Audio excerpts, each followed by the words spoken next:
everybody, and welcome to episode 15 of Barium Podcast. I'm your host today, Bubba Rude. With me is Eric Fulton and Dale the Impaler. Due to some technical difficulties, we're going to have to join the episode partway into progress. Unfortunately, it only recorded one side of the conversation for the first little bit. So to catch you up so you know what's going on, Dale and Eric and their families spent the last week in Las Vegas, aka Sin City, and had a great time. And they will talk a little bit about their escapades in Vegas. You know what though? I will. Well, maybe I'll tell I don't know. I can tell a story now, I guess. But anyway, so Anthony and I sit down to play some video poker. Get a free drink, whatever. Yeah. And she put this machine and there's $72 in it. And she said, "What do I do?" And I said, "Well, print the ticket off, and we'll just leave it right there because you never I don't know. We don't know." And then not 15 minutes later or so, this old man comes by, and he's clearly got dementia, and he's wandering around and he's saying, "I was playing these machines. Does anybody, have you seen any money in any of these machines?" And like you could see he was confused or whatever. And I said, "Yep, buddy, here's your ticket." And he just had a big smile on his face and wandered off. So I was like, right on. Yeah, I tried that a bunch too. It didn't work for me. What? I wasn't lucky enough to have somebody go, this 50-year-old man looks like he has dementia. Let's give him this ticket. It was just, No, this guy was older than that. He was in his, well much older than that. And then later, I saw the same fella. Can you say that again? So he was much older? He was probably at least 5 or 6 months older than 50-something. He was much older. Yeah, much older, big time. Yeah, me big well. Anyway, I saw him later, and he was absolutely lost again. I think whoever he'd gone there with should probably have not taken him or left him alone. His handler had left him, eh? Yeah, he was like, "Oh no, he's gonna get an Amber Alert." No, it was good. Our girls went with us, our wives. Yep. They got tattoos at the end, which was pretty good. I mean, you didn't get tattoos. Why was that, Dale? Because if they all didn't get tattoos, I wasn't getting one. Oh, so either all in. Family? They're all in or not all? Yeah. So they all didn't go in. So Mai went off and got it. I actually like the tattoo she got there. What did she get? She got this little, the Lion King, the Simba. Yeah. She got Simba on her. This was when she was a little girl, little. We went to Disney World. She got a Simba doll, and that's what she's had her whole life, since she was 1 or 2. Well, she's 2, I guess, when we went first time. Did she still She's carry it had that around? Yeah, she still has it. It's in her room right now. It's the same as Rye Guy there. She's had her. It's a big dog pillow called Uff, and we've packed that thing. We've been to Mexico with that thing. It comes everywhere we go. She still has it. Still sleeps with it in her bed. She's 18 years old. Well, turning 18 here this next couple days. But yeah, it's that Uff and her. Like, we weren't going to, the first time we went to Mexico as a family with Grandma and Grandpa, we weren't going to bring it. And Grandma was like, no, we're bringing Uff. Put Uff in her suitcase. Like, it had its own little suitcase, so that Uff could make the Mexico trip. So no, I get that. It's a well-traveled teddy bear. But no, I think it was we talked about it before on the podcast. I think it was a good trip. I had a blast. Yeah, I will say I think I'm good for quite a while to go back. As a Canadian, I've been to Vegas several times over the years, and it's not that you're looking for a cheap vacay, because that's not what that is, but it's I think some of the value that I would have that I felt was there in the past is gone. Like, there's the buffets are gone, and the prices. It's basically everything's the same price as it is here, except it's American. I mean, the booze is a little bit freer and a little bit cheaper for sure. Me, Glennis, and Janice went to the Casino Royale at 7:30 in the morning. I think that was what day did we do Top Golf? Wednesday? Yeah, so it'd have been the Tuesday. We got there at 7:30, and I thought I'd order 2 vodkas in the morning at 7:30 because I didn't want to wait. Because Just that's what you because. do. And the lady put doubles in, and before I had my first one, I Oh. had another 2 sitting on the machine beside me, and I could pull the reins in on it. Whoa! But yeah, by 11:30, that's when we were at Carnival there in the mid afternoon, and I took an early nap. An early night. You were in full Foley fashion. Yeah, Foley was on. Oh, I should mention, Dale. We came up with this idea to do our podcast because I'd like to say we snap it around in the garage. We're more like puck pushers. We just kind of talk hockey, but we're like practice guys, just pushing pucks into areas. We're really snapping it around. But we're here. We're in the garage tonight in the atmosphere that I'm most comfortable in. And In the garage. Yeah, we're in Foley's garage. And we're here. It's come full circle. I wanted to do it here. This is where, a little bit of ambiance for myself. If we ever decide to throw a video in here, I'll have to clean up the place, take all the nude pictures down and stuff. But Yeah, right. It'll look good. We can leave the one of Trish, though, right? Yeah, we'll keep Trisha's nude picture up there for sure. The Trisha's nude, yeah. Yeah. Well, it's the centerpiece. Well, the it's a side smash. boob shot, right? It's perfect. Yeah, side boob. It's the centerpiece. Yeah, he did. It's the centerpiece of the garage. It's good. The centerfold of the garage. It's a huge picture of Trish. Jesus. That's not true, by the way. Wow. Come on. What do you got preference? You know what? I've been there in 8 months. I have been there in about 8 months, 10 months, I guess. So actually, it could be there. I don't know what pictures I've been developing in my little. I know. I have no idea. Room You're right. Developing A dark. 100%. Dark room. Yeah, I've been just Yeah. being a weird guy in my That's dark what's room. Developing half nude pictures of my friends' wives. You know, Pretty you know what? With AI now, you could build whatever you want. I'm old school. I don't even know what AI is. Have you seen this man type? Yeah, I'm pretty good at it. What do you think? It's 2 fingers flying of fury. The peck and poke.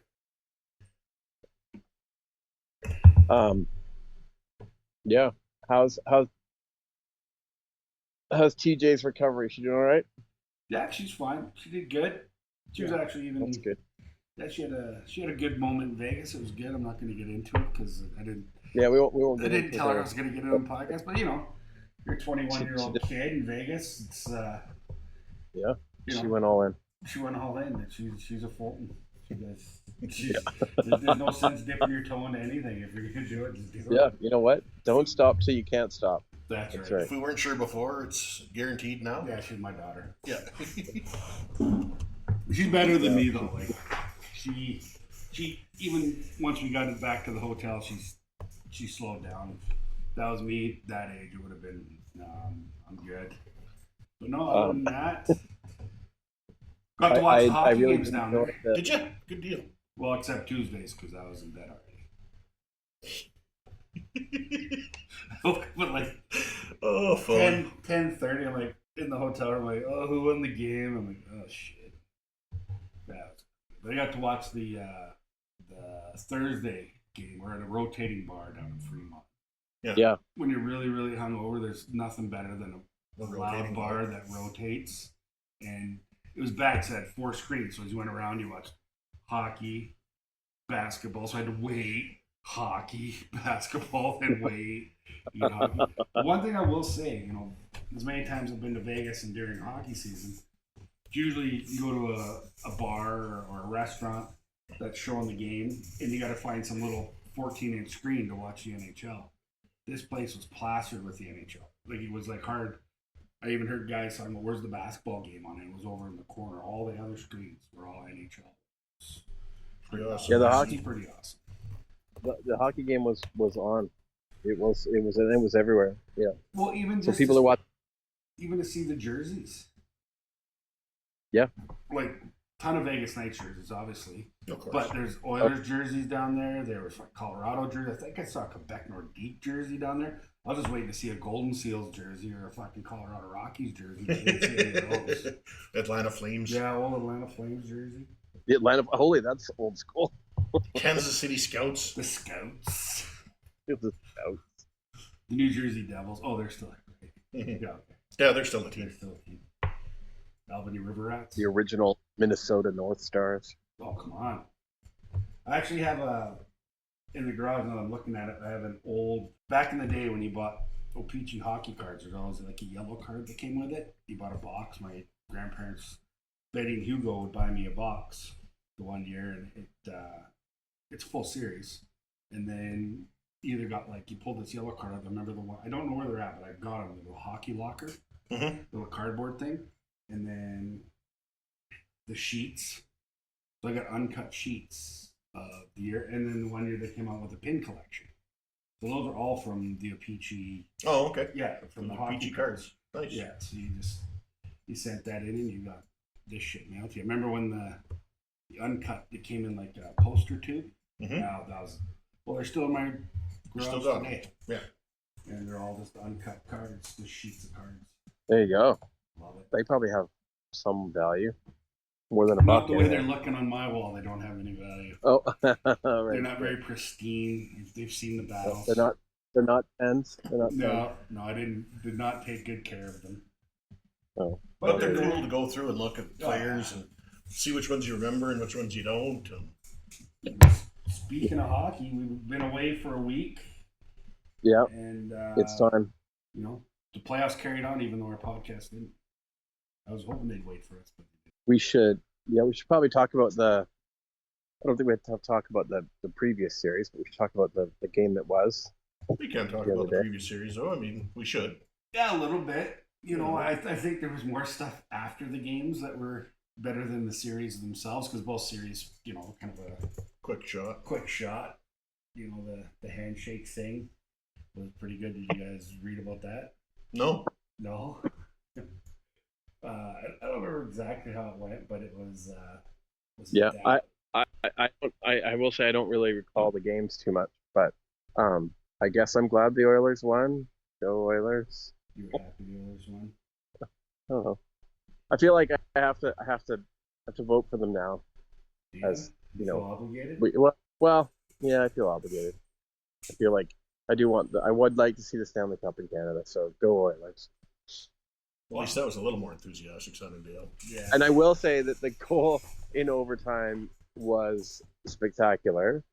And what I thought was interesting about it was how it was just all focused on McDavid and Draisaitl, and completely did not talk about Corey Perry or the other fella that really actually made the play, and the other two. Like, they were in the right spot, they scored the goal, whatever. But all the work was done by two other dudes. But hey, sure. Anyway, Well, but it was that's a great hockey, goal. right? That's the wonderfulness of our media in general. You know, they focus on the big names and people that they want to promote or feel that they should promote. Well, It's true. By rights, you got one guy making a beauty sauce, and you got another guy putting it in the net. Yeah. The other stuff that the guys did is super important. You know, it was great hard work Yeah. by those guys to get the puck and Yeah. get it into the right place at the right time. Yeah. I mean, everybody has to deliver, and that's to keep it. Yeah, I don't know, and then the Florida versus Carolina, that was talking about the handshake.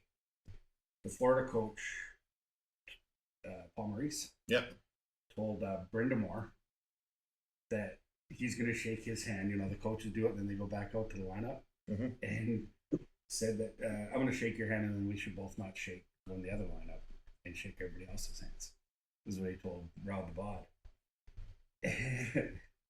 I don't know how that went with Rod the Bod. I'm pretty sure he wanted to probably snap his neck, because if you're a coach, you go through the lineup. Yeah. Right?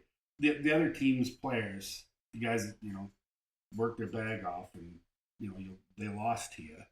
You don't need to console them, but you need to give them the pat on the back and say, good job. Yeah, give them the respect they're due. Good effort. Well, the coaches don't play, right? Yeah. But they're part of it. Just the same as the trainers. Everybody has a hand in the win or the loss. And I don't know what Maurice is doing. I don't know. He's a funny fucker to begin with. But to tell the other coach, hey, don't do this because I'm not doing it, like, I'm Rod the Bot, I would just punch him in the nose. Fuck you. One teed him. Well, what are you telling me that for, right? Like, why would you even say don't do this? Like, I don't know if it was telling him or asking, or I don't know the whole story, but it's just really weird to me. Not going the coaches to go shake everybody else's hand and give them the love that they deserve. So. But yeah, I thought both series. I thought Dallas underwhelming, very underwhelming. I thought did make a big deal of Ottinger, but DeBoer pulling Ottinger after 2 goals, that guy should get fired. Don't get fucked. He's lost that. Yeah, and the goals that were against him, like where was the rest of the team? Oh, like, was it really his fault? Like, it wasn't his fault at all. It's like, oh wait, there's 3 Oilers and they score. Well, of course they fucking score because there's nobody there. Well, what did they have? 2 goals in the previous 3 games. What was it? Yeah, they outscored horribly. And that's it's not even a bad look. It's just I don't know. And then he come out after in the press conference and said what he said. Not blaming him, but he needed more stops. Basically blaming him. Like, hockey fucking interviews we're the most vanilla pieces of shit on the planet. Oh, they are for sure. Thank God we got guys that are coming out and coaches that are coming out and showing a little bit of attitude or even just some insight. It's not just the old Bull Durham. Good Lord willing, we'll work harder next time, and our forecheck needs to be. Everybody's got to keep their heads up, and it's a whole team event out there, and all the guys got to work together, and we just got to keep our heads up, and I got some good stuff. Love everybody. I don't know if the board is gonna keep his job, but I was listening to Chicklets there, and he's got 1 year left on his contract. He's going to lose a ton of players. Dallas is going to get riddled by free agency. So, are they? So they're done. And the coaches are getting lit up with salaries right now. Like, guys are making buku bucks. So, I don't know if he's just smarter than everybody else going, I'll find an easy way to get out of here. But I don't know if that's the way to do it, is on the back of the guy that helped. He gets a package, and then floats to something. He goes to the Buffalo Sabres, because why not? That's where everybody wants to go. Everybody wants to go to the Sabres. But I think they already showed up their coach. But to go to leave and or even just to act that way on the back of the guy that got you through 2 rounds, basically. Ottinger outplayed what's his lips there, Hallebuck. Yeah, right? number one goalie in the league in the regular season. Like, scraped by the Winnipeg series on Ottinger back, and definitely Colorado. Oh, without Ottinger, they weren't there. And he did. I don't know if he struggled, or I think the whole team struggled. I think Edmonton came to just Edmonton came to fucking win that series and not mess around. Yeah. They fucking got on their horse and stayed on their horse the whole time. And threw pucks at them left, right, and center. And then old Carolina going out the way they went out too, pretty meekly. I think that's a good word.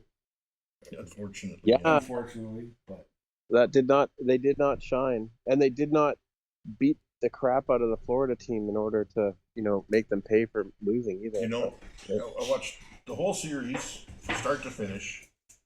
That first 12 minutes of the first period of the first game, they come in and absolutely fucking run at Florida hard. And that was the only hitting I saw out of them the whole fucking time. Well, so why do you think that happened? What was going on? When you get into playoffs, you got to play to who you are. Mm-hmm. And that's not Carolina's identity to come out and match them. They needed to be, like I said before, they needed to be a beehive. Yeah. Right? Shake the beehive and let those guys just scramble all over the ice, take freaking all the ice away. But, Florida's who they are for a reason. Played right through that. And, even watching the Aho thing where Kachuk just manhandles and throws him to the ice and there's no real repercussions right then. They came out a little tougher the next game, but nothing there. So they get what they deserve. They're not going to stick up for their best player immediately, and all 5 guys get in there and make a stink, and then the next shift, if the game's already out of hand. But that's not their identity. They're not coming out there to bull anybody over. They're going to outplay you and outskate you and outshoot you. And but, it's just funny because Brindamore would have been the first guy in the, mm-hmm. you know, when he was on the ice, had been the first guy in the mix, telling them guys to fuck off. So yeah, it would have been a little bit better, but that's not who they are, and they've got to put some of that in their lineup. A little more grit and a little more sandpaper. Yeah, and just some more fuck you, you know. Mm-hmm. And you know, and you can do it with team toughness. You don't need to have, you know, don't need to have a goon. No, you don't need to have 2 or 3 guys that are going to go, especially in the league nowadays. Right. But everybody team needs toughness is huge, and you all just rally like your ants, right? Ants can take down an animal, you know, 5 times its size by just all fucking attacking. Just swarming it. That's how you kill a mammoth. That's how you kill a mammoth. The tribe gets.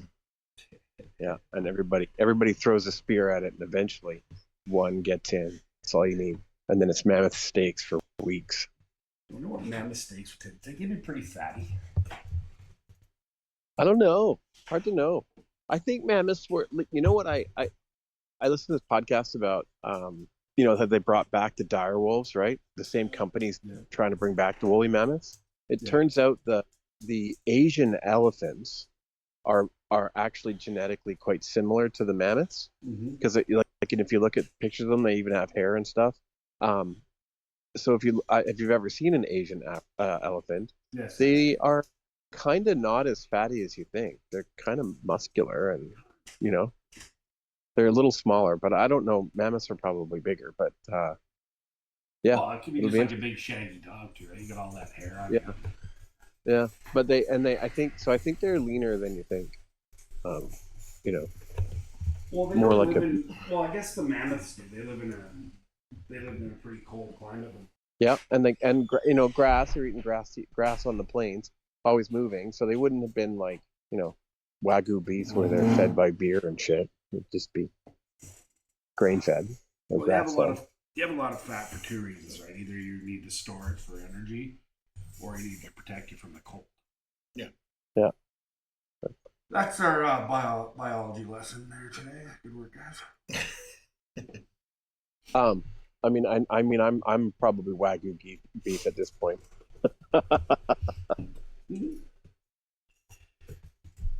Well, Bubba, lead us into this fucking Stanley Cup playoffs. Stanley Cup game. Yeah. You know me, I'm just fucking excited as can be to watch my Oilers back at her against Florida. To take game 1, start out with the first goal of the game. Dry turtle. Gotta love it. Great way to start it. And then they had a great little bit at the start there, and then it got dicey at the end of the first and into the second, and then fucking Bennett got in front of the net and ran into the goalie. Got tripped. He tripped over somebody's fucking leg on purpose. Probably slew-footed him. But he never even moved his foot. Slew foot.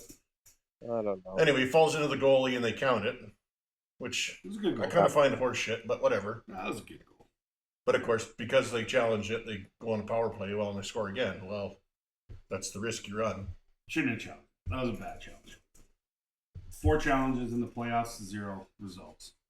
Which is funny because last year it was the opposite for them. Every fucking challenge they put in was great. So yeah, but that was last year. This is this year. So you got to go with what's going on right now. When I watched it, as soon as I saw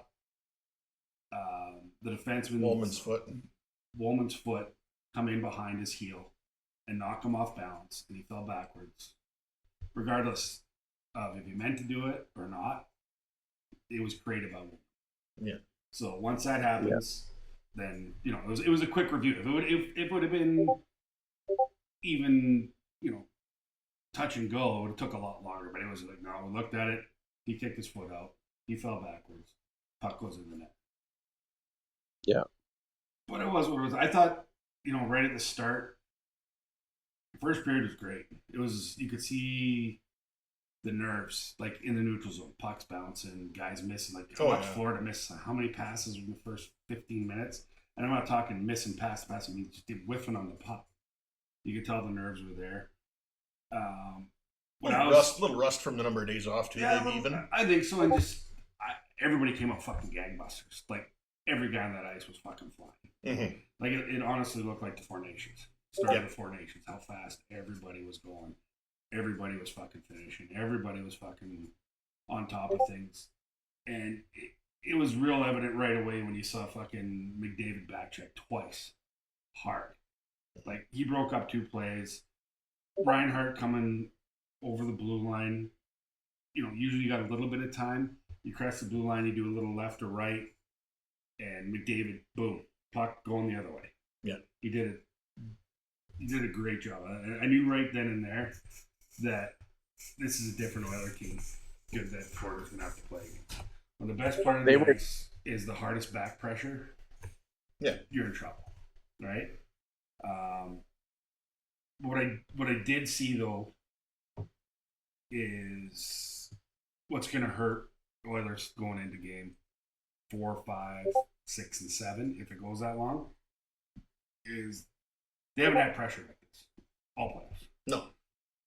You know, and you saw Bouchard start doing Bouchard things, giving pucks away up the wall lightly, turning, getting out battled. I saw him do that for a bit in the second period and a little bit in the third, and then it fucking settled down. Mm-hmm. But I saw him having conversations with Coffey on the bench and stuff, and that seemed to be when things settled back down again. See, I looked at it differently. I saw that conversation absolutely make some adjustments. I thought Oilers made great adjustments in the third. But I think watching Florida, you watch them the first 2 periods, even if the puck was going one way, you saw guys in the Oilers zone, feet were moving, and you saw people. So, you only see a third of the ice from the camera view. Yeah. And all the time, you always saw 2 Florida Panthers forechecking. That third period, you only saw 1 in that camera view. And that's when Nurse could carry the puck up. That's when McDavid and Draisaitl started getting some more room. I thought, and I think Bennett even said it. He said we laid off. And not completely laid off. Not like LA doing the fucking 5 guys waiting at the blue line for you. But it wasn't the Florida Panther fucking pressure that they had in the first 2 periods. And I think they'll make that adjustment. I think it's going to be a lot harder in the Oilers. But I thought the Oilers made great adjustments in the third period. And what they did is they started not pushing the puck up right away. Mm-hmm. It was a quick east to west pass and then moving the puck up because Florida wasn't down too hard. Right? And they adjusted to that, and that's where they got their room, they got their ice, and you give fucking Bouchard, Ekholm, Nurse, you give those guys a little bit of ice, they can skate. And then they can make a pass. But it's when their skates are east-west or facing their own zone, they're fucked. As soon as they're fucking 10 toes north and they got some room, they're awesome. But that's what Florida's got to do. They got to keep that pressure the whole game. If they're up fucking 8-1, keep the pressure. If they're only up 2-1, keep that pressure. They got to do what makes them successful in the first 2 periods. Well, obviously the second period, they get outshot fucking 14-2. Yeah, Edmonton didn't have a great second period. No, it wasn't that Edmonton didn't have a great second period. I thought fucking Florida had a great period. Well, Florida played great, but Edmonton wasn't playing. Well, they couldn't. They weren't playing up to their par. So they can't, right? It's like telling somebody, I'm really good as long as I've got this in front of me. They didn't have that in front of them, so they didn't play. And that's where Edmonton's going to struggle. And that's why I say game 4, 5, and 6. They keep that pressure on. Those D-men are going to get worn out. And they're going to make more mistakes. And I think that's where the game's going to be won. If Florida keeps that pressure up, which I think they will. They know what to do to win. And I think the biggest issue Florida's going to run into is playing Seth Jones and Aaron Ekblad 30 minutes a night. They're going to burn the fucking guys right off. Trying to keep up with McDavid and Draisaitl. I think, but they're playing those guys 30 minutes a game too, though. So it's kind of the same. Jones played 30 minutes, over 30 minutes. Did he? See, I thought the best difference. In fact, he was 30 minutes, about 5 minutes into overtime. So into overtime, yeah. So, but I mean, you can't. So that's 27 or 28. But that's not bad. But when you looked at the Oilers at the same token, the guys were like at 22 minutes each. Yeah, they spread it out pretty good. But I thought the biggest difference maker, with the line matching, they obviously want Barkov against McDavid. Yep. And I think that's huge. And it will show. When they go home, just like last year, what did fucking McDavid get? 2 points on the road? It was something really minuscule. It was something really minuscule. Yeah. And I think Barkov's a big deal, but I think the biggest deal is that Mikkola guy. They got him out there against McDavid. That's gonna be their recipe. Because when Mikkola wasn't out there against McDavid, that gap control wasn't there. No. Mikkola skated with him, hounded him, got a fucking huge reach, and he can move. He's never watched him much, but watched him in that game, and I think he's still playing with a bit of an injury. Mm-hmm. But he's going to be a difference maker. That Mikkola kid, he was unbelievable. So did you see Dale? Well, I think that the Florida goalie was just saving, like some of the saves he made were, they're the right saves. He's in the right spot. He's doing really great. But if he is even off a little bit, the scores are going to start to spread pretty quickly. Because I think he was responsible for that game being as close as it was. Whereas I don't think Skinner had the same kind of pressure. When you look at the Florida team's making good chances, obviously they got 3 goals, but compared to what was going on from the Oilers attack, if he has an off night, they're fucked. So I thought Barkov, not Barkov. It's gonna be a fight. What's that deal, sir? Yeah, I think it's going to be a fight of the goalies. If Skinner can keep just playing adequately, and if Brovsky still plays like amazing, then it's going to be tight. But if Florida just slacks a little bit, they're done. See, and obviously, I'm not a Skinner fan, but I thought Skinner won the game in the second period. I thought that was he was the most valuable player in the ice. Yeah, and it hurts me to say it, he was fighting through traffic. He was getting out, stopping pucks behind the net, which he struggles with. Mm-hmm. He was doing that great. He was moving the puck to the right people. He was high in his crease. He wasn't deep in the crease at all. I thought he was a difference maker. I thought he outplayed Bobrovsky. I thought he outplayed Bob. Yeah. In the second, for sure. Second, and in the third, I think both goalies came up with huge saves. Yeah. Timely saves, so to speak. Bobrovsky played really well. But I think, the Edmonton team they had 10 more shots at the end of the game, didn't they? Yeah. Wasn't it 45? Yeah. 4? Yeah, Edmonton outshot them for sure. All the block shots and other things that didn't count, but they, it was all over the place, and he had to move around a lot. I think he had a harder game than Skinner did. I don't know. I think at the end of the game, for sure. I thought the first period. In the third period, for sure. Third period, for sure. Third and in the overtime. Yeah. They didn't have. The Skinner was still good in overtime. Yeah. Made the saves. And that's all I make talks about. Just like you said, Dale. Skinner needs to make the saves. Yep. But I thought he made saves that he shouldn't have made in the second. I thought that game could have got blown wide open in the second. I think it would have been 5-1 after the second. Had it not been for some great stops on his part. Great stops. But, even in the first period, they were talking, I was watching it, and I watched the first power play for Florida. And, they gotta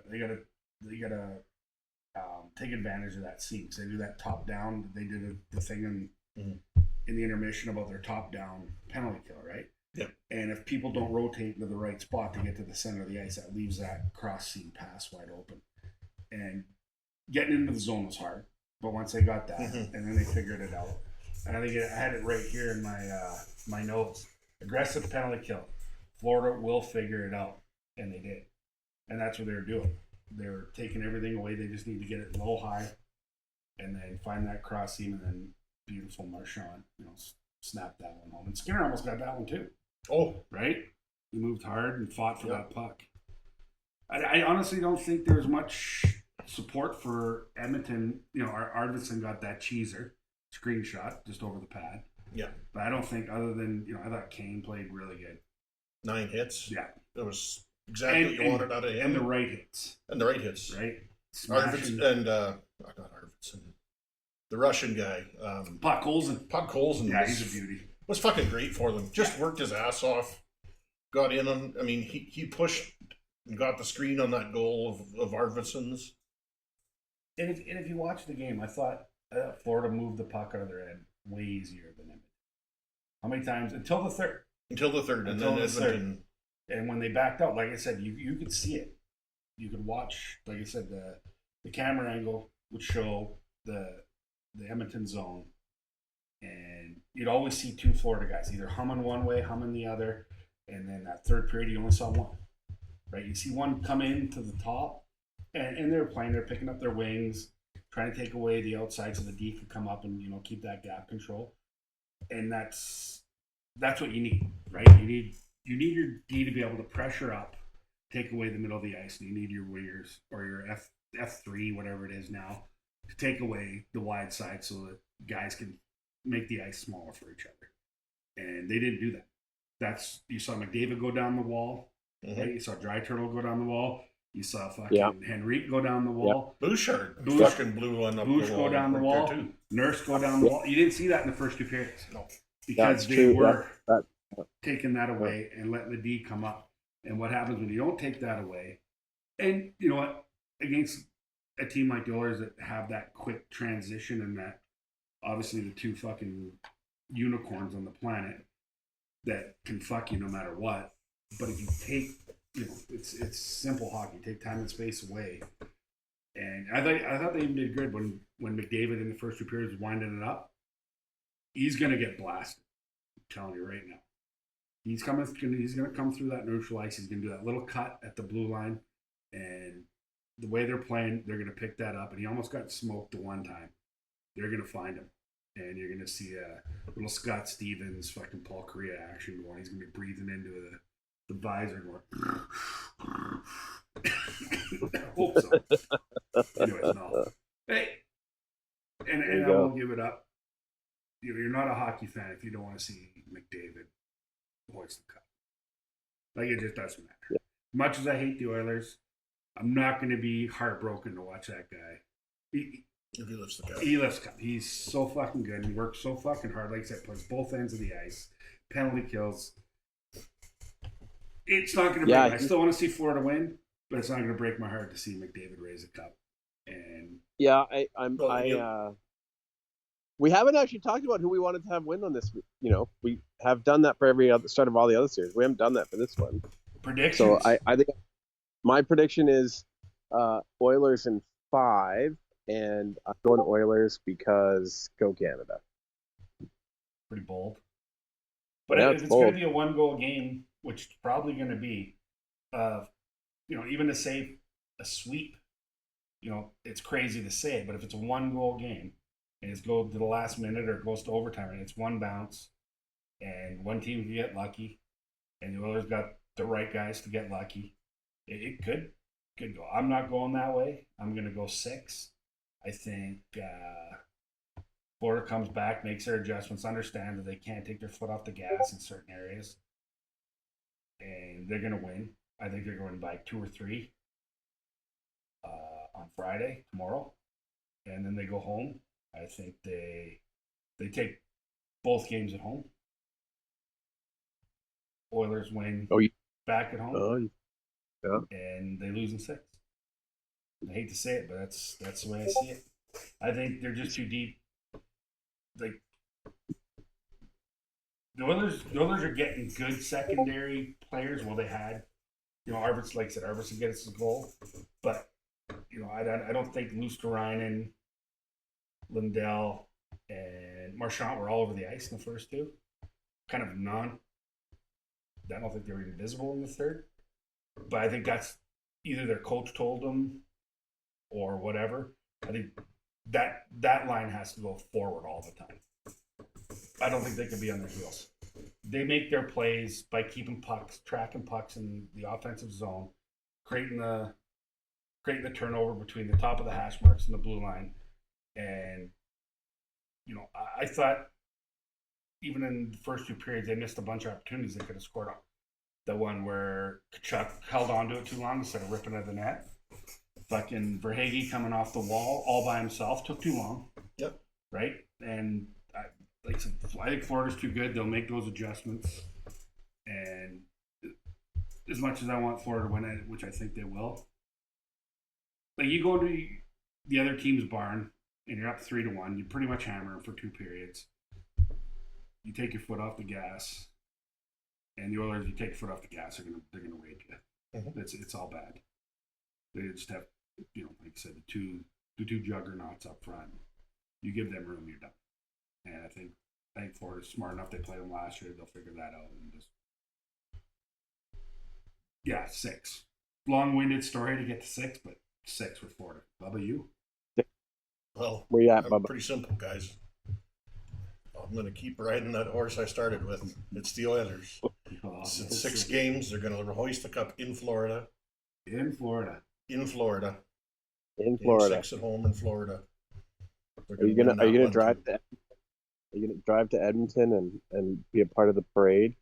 I got to tell you, I was checking the Facebook Marketplace just before, or the night before the game there, the last one in Edmonton there. Mr. McLean had 4 tickets in a really good section for $1,150 a piece. I was goddamn tempted to go to Edmonton the next day. Really? Oh yeah. Yeah. Well, I've noticed the difference in the fan base inside the rink in this series versus the other series. It's much more of a white collar looking group. It's obviously because it costs so much money, and then all the people that you saw in the building are now in the mosh pit or whatever they call it. Mosh pit after Joey Getsky. After Joey Moss, which is awesome, but yeah, the flavor has changed a little bit. I got to tell you though, when they were singing the anthem, it was fucking loud in there. Holy Christ, it was loud. Awesome. And I had to watch a game in a hotel by myself, but it was awesome because I'm by myself. And I got to watch the whole thing, and nobody to interrupt you. Nothing. Just sitting there with Taco Bell in my belly. It was great. Sounds perfect to me. Where the hell were you that you were having Taco Bell? Were you in Grand Prairie? Yeah. Oh, okay. Yeah. I don't think I remember the last time I had Taco Bell. It's not worth it. No. I mean, how are you feeling? Okay, does your I got iron bottom guts. hole? I got iron guts. Yeah, you got iron guts. Okay, fair enough. So I went. That stuff just a mess. I went back today and visited Lyle in Beaver Lodge. Oh, yeah. The one with the devil sauce. So I got tough. I ordered devil sauce. Yeah, the one that I had before that just about killed me and Frank the Tank. Yeah. So I got. Did you order? It's been long enough that my memory's fading a little bit. So I ordered Chinese chicken noodle soup. And I'm like, Lau, give me some hot sauce. So you did not. I did, but I want the chili sauce, not that red devil sauce that he made. So it was chili sauce, but chili sauce still isn't really that red, right? Like it's. Mm-hmm. So I'm looking at it, and it's got the chili sauce. Look, I want chili oil more than chili sauce, right? Mm-hmm. And I'm looking at it, and it's just fucking dark red. I'm like, motherfucker, this guy's out for me again. So I take a little dip in my fork, and I put it in my mouth. I'm like, no. So chili sauce stayed on the side this time, and I just enjoyed my soup. Didn't power through it? No, it would have killed me. I'm telling you, that last one was and I love sauce. I know you do. I went to a ramen place in Victoria for lunch today, and god damn, it was good. It was like that bone broth with the egg and the like fatty chunk of, I guess it's pork belly. Pork, I think. Yeah, pork belly. Oh my god. Oh my, so good. It had had a little bit of chili oil on it, so that was heat. Yes, it was. I don't know. I think that's like once every 3 or 4 months you can eat it because it's so heavy. But man, that was like quite a lunch. I was happy. I'm glad that you were happy. I saw you had your toes up, facing the ocean again today. I do. I'm sitting out here watching the sun. Well, the sunset's behind us, but still pretty. There's a cruise ship floating by right now. Can you see the people on the cruise ship, or is it too far away? I have a telescope I can go look at. One looks like a smaller boat. Maybe it's not a cruise ship. Maybe it's just somebody rich as fuck with a huge boat. It's probably just a fucking tugboat. Tugboat coming through the harbor. Question is, Dale, do you have your glasses on or not? I do have my glasses on, yes. Oh, okay. Yeah. It's the SS. It's not. It doesn't actually look like. Well, I don't know. I have to look at it up and see it. It's big, but it's not as big as the cruise ships because cruise ships are really big. So who do you So far, who do you give the Conn Smythe to, Dale? That's for you, Dale. That's the most valuable player in the playoffs. Yeah, I'm aware of what the fuck it is. Thanks. I think to me it's McDavid. So far, like with you got to look at the success through it, and he's done really, really well, and like it's clear that he is the leader of his team, and that if he's on, they're all on. If he goes off, it all sloughs off. And he's been on. I think it's his force of will. If they win this thing, it's got to go to McDavid. So if they win, they go to McDavid. If Florida wins, you still go with McDavid again, like last year? No, I think if Florida wins, I think it's going to be Ravatsky because he's the reason they won it. I think it's from Bob, eh? Could you imagine though? Florida wins the Stanley Cup.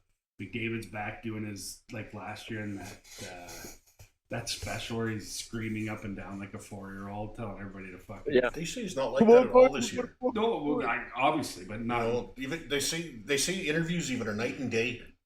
Yeah, but until you get into the heat of the battle. Yep. Right. Everybody's good until you're in the trench. Right. Then you start praying for Jesus. You find God in the trench. So they all ask. But I'm just saying, can you imagine? He wins the Conn Smythe again, but not the cup. Yeah, I don't see that. I think it's Bobrovsky. To be a fly on the wall, maybe they're filming it again. I don't know if McDavid wants to have that out again or whatever, but I don't know what I know they're doing another show on it for the playoff run again. Oh, could be. Yeah, I think they are. It was pretty successful. That show was pretty cool. It was great. It was great. It was really well done. I think it must have done well. It killed for hockey fans and bringing not only hockey fans but bringing new people and just because of the drama, right? It's like and they picked the right team to go all the way with it. What a fantastic. Yeah, my favorite part of that was the Nylander and Pasternak, the Boston-Toronto series, where they're buddies. They played together overseas, and just watching them pregame. And obviously, who doesn't love fucking Walt and the Kachuk boys playing fucking golf in the backyard, fucking just greasing each other. Walt cooking on the barbecue, crushing beers. Nothing better than that. It's good. It's good TV. It is great TV, and that's what the NHL needs. They need to show these guys aren't these fucking vanilla robots that since hockey started, the way they're portrayed, right? It's boring. They've got to change up fucking Sportsnet intermission. Yeah, I mean they don't want to go. Shit on the planet. They don't want to be like the Fallons like you see in the NFL, but. They got to have some personality, which they have. So bad, like I Bieksa coming in. What is 3 years now? Bieksa's been in there. You saw a little bit of life. The banter between him and fucking Chinless there. What's his name? Rudy?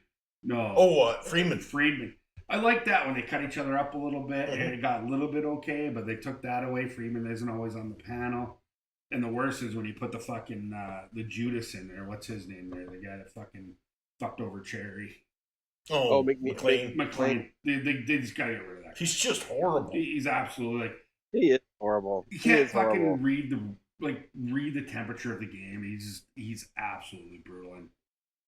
He literally he was a wooden peg so that the flag that was Cherry could flatter on. You know what I mean? Like you needed a guy because Cherry needed someone to say, Don, you really can't keep going here because it's going to get a little crazy. Oh, okay, you're right, McLean. I better slow it down a bit. But anyway, and regardless of what I don't know why he's not back. Is Cherry still around? Like why? I'm surprised that like now that all the woke shit's kind of over, I'm surprised someone hasn't said, hey, we're bringing him back. Like it just seems like a no-brainer to me. Like, hey, we're gonna have the coach's corner again on because didn't CBC lose to hockey now? Like it's done. They're not. Oh, they haven't done it forever. I thought that TSN or somebody else got it. Like they didn't get the rights. I think this was the first year that they didn't have anything. Yeah. No, they still had. You could still catch the games, but just the Saturday night game. But they weren't the ones guiding it. No. Right? They still had the Hockey Night in Canada, but it was the CBC or the towels, right? That all the guys like and want to see. But even with Cherry, Frank Tank talks all the time. I know Cherry. He's What's 87 years old or whatever. But and that's exactly it would be funny. Now. He's just gotten too old anyway. Well, and he's he is pretty old. He's archaic, right? But at least the nonsense that he spews is nonsense. It's something, you can only talk about the veteran so many times, and he loves a certain brand of hockey, and it is what it is. Yeah. It's past him. Yeah. But at least he's entertaining. Mm-hmm. To some point. To not everybody. I don't know if he translates well with anybody under 50. To be honest. You're right. He wouldn't. He probably wouldn't translate for new kids. But you look when they got Messier, they got Biz, they got fucking Pronger. Pronger's a fucking. I list Pronger all day long. He just says what he thinks for the most part. I don't think I've seen him on. Or maybe I have, but I just. Well, those guys are all been on the American networks, right? Oh, that's Pronger's been on Sportsnet a couple of times too, but they had the whole works of them together on TNT, and it was just fantastic. Yeah, it's entertaining. And they had Subban with them, and it fit well. It just was a good mix of idiot and joker, and just entertaining. Mm-hmm. And they have candid conversation and candid responses. Yeah, it's not everybody guarded because you're on Hockey Night in Canada. Yeah, or you're on Sportsnet, which like I said, poor Canada. Yeah. I think we're still behind the States with the woke shit. I think we still are fucking way too woke as fuck. We got to make sure we got this person representative, this ethnicity representative, this. Fuck it, just put the best people on there that make for good entertainment. So that's what it is. It's entertainment. Yeah. It's not a fucking and the inclusiveness shit, whatever. Whoever's the best at it, put them in there. I don't care what ethnicity, what gender. I don't give a shit. Yeah. Just put the best people on there that have the best takes. And right now, Sportsnet is fucking crippling themselves with this fucking mundane, trying to fucking outsmart. You need to break down the game a little bit, right? And you need to do that. But there's so much more fuck shit to the game that's entertaining. And talking about, when things are going wrong, point it out. Rudy's the worst. Like fucking Rudy wants to be everybody's fucking friend, which is fine. We're hockey players. We are those guys. But he drives me the most crazy because he's probably got some really good takes that he fucking keeps in his back pocket because maybe he thinks it might be inappropriate or whatever. Because he's a smart cat, but he always defaults to the nice guy side. To the nice guy side, fucking sugarcoats everything. Yeah. Fuck that. Beat him up. These guys are making fucking millions and millions of dollars. Yep. To play a fucking game. And if they don't have a skin on them and they get that fucking butt hurt, then they're playing their own sport. Fuck them. Yep. They're there to entertain us. It's a fucking game. Entertain us. And I want people that are fucking talking about it to entertain us too. Right? Just my.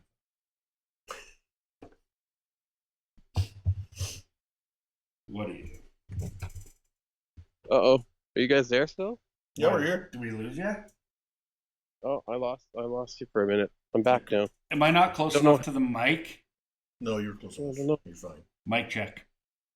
Mic check. I can hear you now. I think something happened on my syphilis. The interweb decided to have a tumor. What was that? I don't know. What's what? You sit on the keys? Did I sit on the keys? Oh, I heard a beep, beep, beep. Maybe you sat. What are you doing?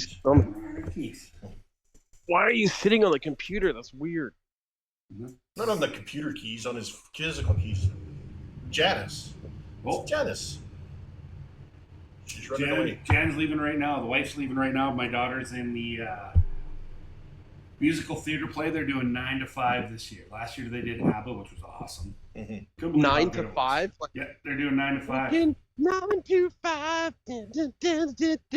That one? That's the one. But it's a musical. The only song I know from that whole show is Working 9 to 5. Is there any other songs you guys know from 9 to 5? Nope. But that's the one I remember. Huh. I remember Dolly Parton singing it. I don't remember anything else about that movie. I remember Dolly Parton, The Best Little Whorehouse in Texas. That was a great show. Yeah, it was pretty good. Pretty good. Speaking of shows, Mobland.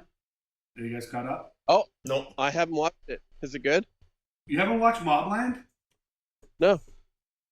I saw it. I just haven't done it. Yeah, don't watch it. You won't like it. It's terrible. Is it a recommend then? Okay. No, just don't. Don't. We're never going to talk about it again. It's the best show on TV right now. The finale was a little shitty. But every episode up to the finale was deadly. Great. But the finale was okay. It was still okay, but they could have went so many ways. But it's open, Mm-hmm. so there's going to be a Mobland 2 for sure. But the characters and are great. that's with what's his name, Bane. Tom Hardy. Yeah, Tom Hardy. Oh, and Pierce Brosnan. My favorite character in this. Yes, and Pierce Brosnan. Yeah, Pierce Brosnan and the woman. Yeah. Helen Mirren. Oh, Helen Mirren. Yeah. She's unbelievable. Her name's Maeve in the story. An absolute diabolical bitch. Love her. She's absolutely Diabolical nuts. bitch. Just batshit crazy. She's Fucking, well, batshit crazy, but very in tune to what needs to happen to make things go forward. Oh. Yeah. You know what I mean? like Helen. She's a driver, so to speak. That's a buzzword, isn't it? Driver. She's a driver. Sure. She did you know that her and Liam Neeson used to be together for I think that's hilarious. Yep, they were a couple. Back in the day. And I think Oh. Helen Mirren's had a bunch of torrid love affairs. Oh, for sure. She's in everything. Oh, she's awesome. You know? She was in 1880. Was it 1883 or no 1923? 1923. Yeah, she was great in that too. If you take her in 1923, she's a hard ass bitch there too, right? She's cucking Harrison Ford, telling him what to do. She's in the Fast and Furious movies too. I don't watch that shit. I know she's in it. I haven't watched the ones with her in it though. What? I give up after not 5. After 5, you got way further than I did. I think I watched 2. Oh my god. I'm not going to say that I love the Fast and Furious movies, but they make me laugh from one end to the other. It's absolutely fantastic to watch Vin Diesel, who cannot act in any way, yet somebody keeps throwing. Riddick's like the hardest character to ever play, ever. And he does the best job. It's so funny. It's like, I mean, it just doesn't. It's lost the thread of reality a long time ago, and it just makes me laugh. Well, it's like 1 and 2 were real. Fast and Furious. No, I never thought any of it was real. But it's just It's just so completely, absolutely insane off the top. Doesn't even make any sense. Jumped a car off a dam and survives a nuclear blast and blows up a submarine with a fucking muscle car that he somehow magically puts into space or something. It's just fucking super, super crazy. It's insane. It's hilarious. Maybe I gotta watch it now because that sounds really good. You just gotta look at it and just sit there and go, where the fuck is this coming from? I'm taking my Boss 302 and I'm going into space and I'm stopping nuclear war. Yeah, right. That sounds pretty good exactly. to me. Well, the theme is always the same. It's like the bad guy becomes his brother afterwards, and everybody's family, and family's all that matters. It's hilarious. Well, wasn't The Rock in it and Jason Statham in it? Oh, The Rock, Statham, and then they got the guy from Reacher in it. This last one, it's hilarious. It's hilarious. So they're just going after any hot hard body has got it. That's right. Any of them. They got Jason Momoa's in it even. Oh, come on! Now you're talking. He's the bad guy. And he just basically is playing Jason Momoa as the bad guy. It's like every single person in that show plays whoever they're, like Jason Statham playing Jason Statham. Vin Diesel plays Vin Diesel. No, there's no character development. It's just come on. It's just it's cannon fodder for it's what do they call that? Bubblegum. Mm-hmm. Bubblegum. It's just bubblegum. You just chew it, and the flavor lasts. It's really hard to start with, but the flavor lasts for 6 seconds, and it's gone. Exactly. I just think it's pure, utter ridiculousness. But you're into it. My kids don't let me watch it with them because they're like, "Dad, stop laughing at it." Just this is so funny. It's too serious. It's not serious Well, entertainment. it's like real It's life. Isn't it all based on true stories? Well, of course. Exactly. Like, you know what? There are large, round, rolly things that somehow seem to be continuously able to roll through Rome or whatever and then blow up the Vatican. That happens all the time. That happened last Tuesday. Right? Didn't they have a rolly ball that rolled up into Mount Etna and then blew up and all those terrorists had to run down the mountain? Like, that happened. That's happened. Tanks do 70 miles an hour down pavement. Yeah. Yeah. You know. And you know what? It's not a Panzers. problem. Bringing your muscle cars into various parts of the world is just not a problem. It's easy to do. And it only takes a couple hours. Like, you can get from downtown LA to Rio de Janeiro with your hopped up Charger. Not a problem. It's simple. You just, It's feasible. I think It's not probable. it's teleportation. But it's feasible. Yeah.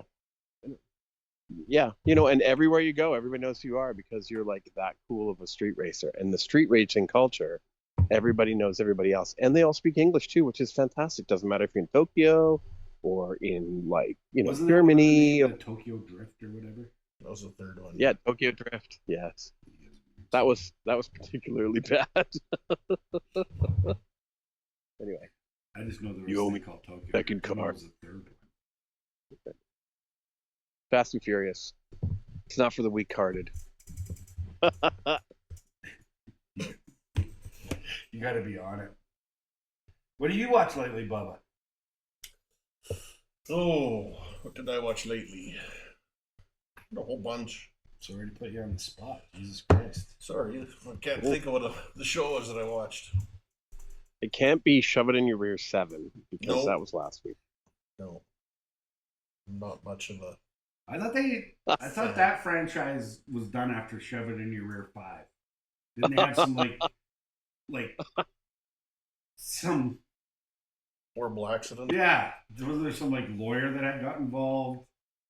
there was Too much some- frosting. some- Yeah, there was some prolapsing that wasn't supposed to be there at the right or wrong time. I don't know. right. And well, then there was the writer's strike that happened. That kind of blew it out of the water. That would that definitely financing kill the prolapse or the Shove It in Your Rear series. Mostly just Yeah. watching hockey, guys. So Just hockey. yeah, Did you watch Dale? Did you watch the Big Mouth? The what? Big Mouth. The animated show about puberty. No. No. The Big Mound? Big Mouth. Big Mouth. Mouth. Oh, Big Mouth. Oh no, I haven't seen Big Mouth. I've never watched Big Mouth. I know you love it, and I've heard lots of good things, but I've never actually watched the Big Mouth. Well, I liked the first couple 3 seasons, then it got really woke and silly, cool. and they're trying to like have like the whole show is about having a positive message in both. Everything's okay that you think about when you're 14 and 12, which is Right. good, but then it just got a little weird. But the last season was okay. They brought it back. What about? They brought it back. Well, I'll have to look at it. I haven't looked at it. It's on the docket. On the docket. But I watched. Oh, I know what I watched. The last movie I watched was, and I fell asleep through it. So I had to get up in the morning, and I was like, yeah, I better see how this stupid thing ends because I can't. I hate when I don't know how it ended. But it was not very good. It was Mickey 17. Oh, I haven't watched that one yet. I was actually looking forward to watching that. That's with. Well, I won't. I'm not going to spoil it. It's with that guy who was Batman and was a vampire, the he pedo was vampire on, guy. the teenage vampire. Yeah. Oh, The Twilight series. Twilight. Yeah. Whatever his Oh, name is. like- But I kind of Semi-fame. I kind of get what it is. They just use him as an experiment. And they keep cloning him over and over again. Yeah, he's called an expendable, so he gets reprinted, and his brain Printed. waves 3D get printing? collected every day, and then they rebuild they re-put him together basically. They put him It's- together. it's- Yeah, he gets killed, and then he gets reincarnated. It's not reincarnated; he's printed out again, and then they have this machine that sticks his memories back in. So he's a clone with his memories of the last time before he got killed. Also, he keeps his mind. Yeah. He doesn't remember necessarily all his deaths because they only record his brain to a certain point. But yeah, he's called an expendable, and it's the premise is interesting, but overall, I'm giving it a solid 4.5 out of 10. But you should watch it. It's free. It's not free, but you've got it. Click on it. See what you think. I want to watch dinner. Well, it's like 2.5, maybe 2 hours. Like an hour and a half and under. Yeah, something like that. So that's not bad. I want to see that movie Sinners. I'll wait until it comes on to Crave or wherever the hell it should be in a couple months. But that's the one with Michael B. Jordan where they're twins and there's vampires and stuff. Supposedly it's like really good, but that's all I know. I've only watched the trailer and then heard some reviews that it was really good, so I'm excited to see it. I'm glad you're excited. And I don't know if I'm going to go to the Superman movie. I'm thinking about it because I really like Aaron Gunn's take on stuff. Makes me laugh a lot. So, I don't know. I mean, that Suicide Squad that Aaron Gunn directed, I thought was a really great movie. And Peacemaker is one of my favorite TV shows. Which Peacemaker 2 is coming out, by the way. The second series. John Cena. You can't see me. Yeah. And his eagle. And so he. Have you guys watched Peacemaker? Yeah. So the very first series, in the first episode or second episode, he gets in his Peacemaker mobile, which is a 1976 or 77 Maverick. I owned that car. And I was like, fuck me. My car did not look as cool as he made that one look. And it made me sad because I'm like, God damn it. If I put some oversized tires on it and spray painted an American flag on it, I'd have kicked ass. Pretty good. The other Superman looks like the 80s Superman, like the Christopher Reeves. I know. I don't know. I have no idea how it's going to be, but the trailer's interesting. I don't know. The fact that they've got a super dog is really funny to me. No idea how it'll be. Well, and it's got Gardner in it. The Fantastic Four is going the same way too. They're going back to that 80s look, that clean, very 80s comic book look, right? Not sure how I feel about the Fantastic Four. I hope I've never liked any of the Fantastic Fours. I know, I never did either. And I don't like the Silver Surfer's a girl in this one. I mean, I know that seems so like, oh, I can't believe it's a girl. Like, I don't necessarily give a shit, but... No, I like looking at his package. Like, he had a really, the Silver Surfer. Like, he had a good package. And you couldn't tell if that silver suit covered the dong or if he had no dong. But it was good. It bulged well. Good size cod. Do you think the female Silver Surfer is going to have camel toe? No. No? Well, then it's not good. No. Of course not. Give me the female surfer with camel toe, and then I think we'll leave it. The female Silver Surfer with camel toe. Well, it should be by rights, if it follows anatomically correct. Yeah, it's not Barbie and Ken. There should be something in there. I love it. That's the Silver Surfer we want to see. If we're going chick, then it's got to have a camel toe. Jesus Christ. I got news. Oh, news. What is it? Got news. So I got an email from my roommate in university, Jeff Saab, brother Saab, beauty human being. Our team that I played on that won 2 national championships in the NCAA is getting inducted to the Bemidji State Sports Hall of Fame. Nice. Oh, yeah. When's that? Does that mean October 25th? Cool. Oh, really? Yeah. I never go for it, or? I think I'll go down to this one. I never went to the Alberta Sports Hall of Fame one that I got inducted to. I never went to that one. But this one I'll go to, I think, because a girl I coached, which, the Armstrong girl. Yeah. Oh, she's playing down there. So me and the wife she's playing for Bemidji. Oh, and she's such a great kid. I knew it. We were coaching her at the Wickfest tournament. And I knew right there that this kid's different. Yeah, fast muscle twitch. All she wanted to do was fucking fly. Had already had a little bit of a shot even developing. And I got to watch her a little bit. And not only is she a fuck of a hockey player, she's a great kid. Yeah. Just a great kid. Like a good human being. So you don't see too many, you know, kids that are both. You know what I mean? Yeah. Humble. Just can't say enough good things. So that it's kind of funny. That'd be the reason I go down, is maybe to catch. But it won't work that way because the men play that weekend. We're coming down. But even, you know. There you go. Well, that'll be fun. Might go down there. That'll be fun. Check it out. I haven't been back since I left. Yeah. Right? Well, it's totally worth it. Fully the Phantom might show up. I won't tell anybody. I don't think any of my boys or friends that are on that team listen to the podcast, so I don't have to worry about that. But I think I'm gonna go. Yeah. There you go. It's gonna be just like a Grey Ghost appearance. Yeah. Well, I told Sauber. He texted me like, "Yeah, I'll come down." I'm like, only if I can do the induction speech for the team, which won't happen. But I think it'd be pretty good if they let me get up on the mic and talk about how interested I was when I played and how great the team was. But the guys were great. I had a ball with those guys. You know, the first year I played, it sucked because our coach, if you're a rookie, you played on the fucking fourth line. If you're a fucking sophomore, you played on the second line. If you're a junior, you played on the third. And if you're a senior, you played on the fourth.